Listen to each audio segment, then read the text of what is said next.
Ayan. Good afternoon na po sa atin kasi alas 12 na. No.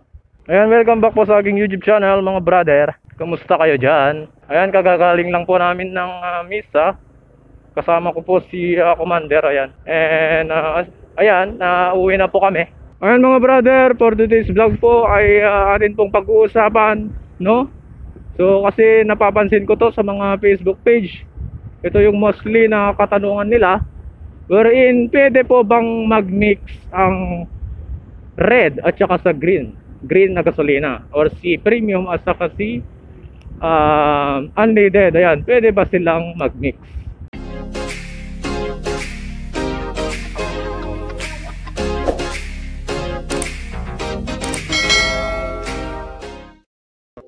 Ayan, bago ko simulan ang video ito, no, kung bago ka pa lamang po sa aking YouTube channel, huwag niyo pong kalimutan mag-subscribe at hit na rin po yung bell button para updated po kayo sa lahat ng aking mga videos.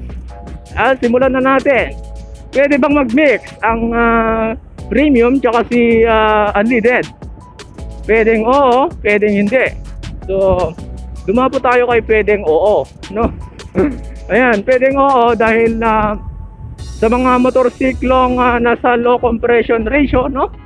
Kasi nagbe-base po tayo dyan sa low compression ratio sa ating pagpili ng gasolina. Sa mga low compression ratio, yung mga nasa 9:1, 10:1, yung ganun yung kanilang mga compression ratio. So sila po yung nagre-require ng octane na 91 above. Ayan.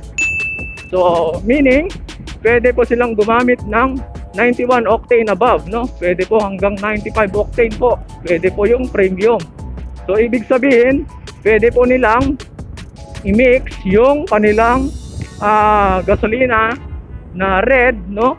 Kapag may karga pa po yung kanilang tangke na red na gasolina, pwede po silang magkarga ng unleaded na gasolina. Ayan, pwede po yan mga brother, walang problema. So ito pong mga low compression ratio kasi, ito po yung mga motorsiklong 125cc, mga 100cc, 110cc, ganon.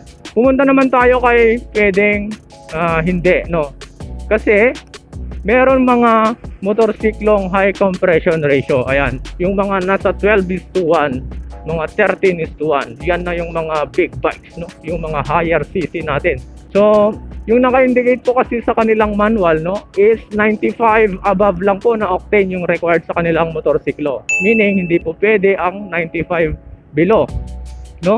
So hindi po nila pwedeng i-mix yung tinatawag na unleaded sa kanilang motorsiklo. So sila po yung hindi consider, no, sa pagmi-mix ng fuel na unleaded. Unlike sa mga low compression ratio, pwede lang, no?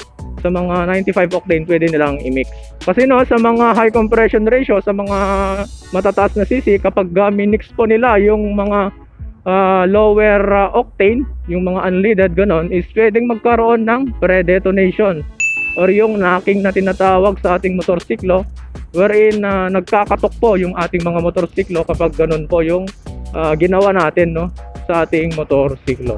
Ayan mga brother, sana po naunawaan nyo yung aking sinabi o yung aking mga in-explain, no? Madali ang usapan lang naman, no? Yun po yung kasagutan sa mga katanungan. Ayan, kapag may unleaded pa na gasolina sa inyong motorsiklo sa mga low compression ratio, no?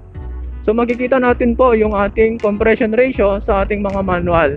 So may video po kasi ako dyan mga brother. So ipapakita ko na lang po sa aking info cards yan. Panoorin nyo lang kung paano po tayo pumili, no, ng tamang gasolina sa ating mga motorsiklo. At kung may premium pa na gasolina sa inyong tangke, pwede lang kayong mag-add ng unleaded. Ayan, pwede po kasi ang sabi naman sa mga manual ng low compression ratio or yung mga 125cc, 150cc, 175, mga 100, no, is 91 and above po yung required, no, yung po pwedeng gasolina or yung octane number sa kanilang motorsiklo.